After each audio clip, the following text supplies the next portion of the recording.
The newest adaptation of Dune by Denis Villeneuve is set to cover the first part of Frank Herbert's iconic book, and in anticipation of this film, I've been exploring the unique characters and elements that make up this epic story.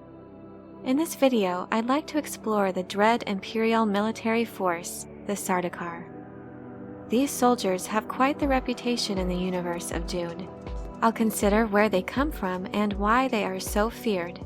I'll also take a look at the newest attempt to bring them to the big screen. The story of Dune begins thousands of years into the future, where humans are now living in a feudal interstellar society. The 81st Padishah Emperor Shaddam IV is the supreme ruler of the known universe. His house, House Corrino, has managed to have kept an iron grip on the empire for over 10,000 years, and Shaddam has no intention of losing the throne now. He exerts powerful influence over the assembly of noble houses due to his significant voting powers and his control of the planet Arrakis, where the substance known as spice is harvested, a commodity on which all commerce and industry in the empire depends. The Emperor's considerable influence is also backed by an elite fighting force, and so his continued rule seems assured. It is well known among the other great houses that they would all have to combine their forces to rival the numbers and fierceness of House Corrino's soldiers, the Sardaukar. Their reputation is such that the mere mention of the word Sardaukar is enough to inspire fear and terror. The arrogance and cold brutality of their presence is enough to send shivers down your spine. They are known as soldier fanatics, killers without mercy. Their fighting prowess, ruthlessness, and cunning are infamous. They are trained in hand-to-hand combat and in all manner of weaponry. It's not unusual for these soldiers to wield a melee weapon, such as a knife or sword in one hand, and a long-range weapon in the other, such as a stunner or a lasgun. A stunner is a slow pellet projectile weapon that fires poison or drug-tipped darts, and whose effectiveness varies depending on a target's personal shield settings. Traditional firearms have been rendered useless in this time where personal shields are in wide use. A personal defensive shield is a form-fitting energy field which permits penetration only by objects that move below a preset velocity. Lasguns are used at times depending on the situation. A lasgun is a continuous wave laser projector. However, these weapons are only used when shields are not deployed, as the reaction when a lasgun's beam intersects with a shield could cause a devastating nuclear explosion. As such, in this time when defensive shields are widely in use, melee weapons have become the preference for military forces, as well as different styles of sword fighting to take advantage of a shield's weakness. In shield fighting, one moves fast on defense, slow on attack. The Sardaukar are quite adept at sword fighting, to the point of rivaling the sword masters of Goinard, where the great Duncan Idaho trained. They are also educated in the tools and techniques of an assassin. They are known to have cleverly concealed weapons on their person, knives, garrotes, and poison dart guns. Their covert abilities are reputed to approach that of a Bene Gesserit acolyte. There is a reason these soldier assassins have the reputation they do. One Sardaukar is rumored to match any 10 soldiers from the rest of the noble house's infantry. One mystery remains, however. How has the Emperor managed to amass and continually maintain such a large and formidable army? Where exactly does this elite corps of soldiers come from? The answer lies in the secret to their training. Salusa Secundus. To the public, this was once the homeworld of House Corrino, and since the royal court's migration to the planet Kytane, it has since served as the Imperial prison planet. Here, in this most inhospitable environment, lies the secret to the Corrino's military strength, for it is here that the dreaded Sardaukar soldiers are forged into weapons of war. Training and conditioning begins from their infancy, a process so brutal it's estimated that 6 out of 13 are killed before age 11. As a result, those that survive come to have utter disdain for weakness.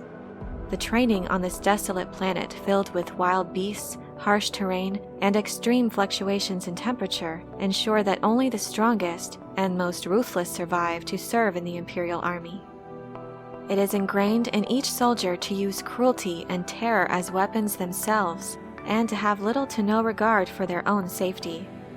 Soldier fanatics is indeed an appropriate description for the Sardaukar. War is a religion to them. It encompasses their entire existence. They are bred to be instruments of the Emperor's will. The Padishah Emperor Shaddam IV will stop at nothing to ensure House Corrino's continued reign. When Dune begins, he has already set in motion events to secretly eliminate a perceived threat to his rule.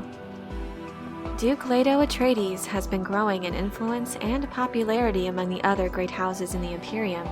His leadership is marked by strength, prosperity, and fairness.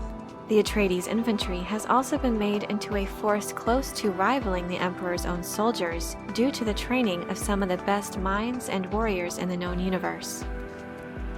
The Emperor perceives that Leto could be a threat to his reign, and forges an unholy alliance with the Atreides' bitter enemy, the Baron Vladimir Harkonnen. The Emperor orders Duke Leto and his house to oversee Arrakis. On the surface, this seems like an extremely generous gift, but in reality, it is a trap to rid the Emperor of a potential rival to his throne. The duplicitous Emperor Shaddam loans his special forces to strengthen the Harkonnen military as the Baron plots the downfall of the Duke. Arrakis, though it is the crown jewel of the Empire, is an even more deadly world than the one that molded the Sardaukar. Though the Emperor's forces are indeed worthy of their fearsome reputation, their overconfidence can be a devastating weakness. The harsh conditions on Arrakis have similarly formed yet another fearsome fighting force, one that Leto refers to as Desert Power. The wise and cunning Duke plans to befriend the greatly underestimated Fremen as an ally and to use this Desert Power as a means to defend their house from the nefarious plans of the Emperor and House Harkonnen.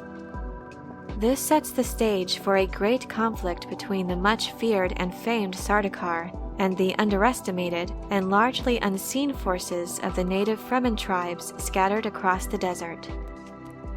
Sardaukar soldiers typically wear uniforms and helmets that are gray and black with gold trim. They wear their hair long and are noted to have hawk-like features reminiscent of Duke Leto Atreides.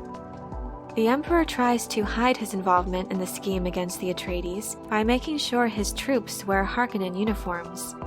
Though the Sardaukar are at times disguised for these covert operations, their unique combat style, as well as their sinister and arrogant demeanor, make them easily recognizable. In regards to previous attempts in portraying the Sardaukar, in David Lynch's 1984 film, these soldiers were dressed in what can be described as black hazmat suits. Most of the costumes from this film are well done, especially the design of the Fremen still suits. However, it seems the budget and creativity ran out when it came to these particular uniforms. In the 2000 Sci-Fi Channel miniseries, they were dressed in much more intricate, yet in my opinion, far less fearsome attire. I think the oversized hats were a bit too much perhaps. Needless to say, I haven't been too pleased with these attempts to portray these sinister soldiers. In the newest adaptation by Denis Villeneuve, the images I've seen so far are definitely closer to how I imagined them. It appears from the official trailer for Dune that there are indeed two distinct militia groups, so it looks as though there won't be an attempt to have the Sardaukar in disguise as Harkonnen soldiers. It could be that Villeneuve decided not to include that particular detail from the book so as to distinguish the differences between the two. The Harkonnen soldiers appear to all have shaved heads and black uniforms, whereas the Sardaukar are seen in light gray uniforms and helmets. I can understand this creative choice as it would certainly make it easier in this format of storytelling to highlight the differences between these two armies. Overall, I'm quite pleased with their design, and I can't wait to see these fearsome foes in action. I hope you enjoyed this video. Leave a like if you did, and be sure to subscribe for more Dune and other sci-fi and fantasy content. And let me know your thoughts on the Sardaukar and these different attempts to bring them to life on screen. What do you think about this newest design for them? Let me know in the comments section below. Thank you all so much for your support, and as always, have a very nerdy day.